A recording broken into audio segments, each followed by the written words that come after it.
Good to see you again, Tony. Now, what we've been looking at today is how we stand and a little bit of posture, but what we looked at is why we stood in a certain position. So as we set up to the ball, what we were talking about today is how the club sits on the ground. And very simply here, we see that, the club, you were trying to get the club sort of flat to the floor. And what we've done today and what we've got started with is to try to get the toe of the club sort of sitting slightly in the air. Now, when we get the toe of the club slightly sitting in the air, we'll notice how the butt of the club points more in towards our belt buckle. With the one on the right here, we see it points up quite high, which means that we're moving backwards and forwards and not very well balanced and set up. So very simply, what we've talked about is getting the toe of the club slightly in the air and getting the weight more in the balls of the feet a little bit, instead of falling back into our heels, which tends to happen in the golf swing.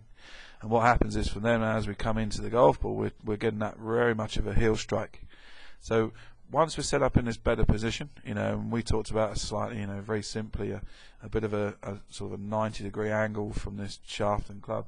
This one here, we're starting to get that more of a 90-degree angle from your spine and the club itself to allow you to hit that ball a bit more consistently. So remember, toe of the club in the air, keep the chest tall, and the idea is getting the weight in the balls of the feet for me and carry on working at that nice hip turn for me. So well done, and I look forward to seeing you soon. Well done, Tony.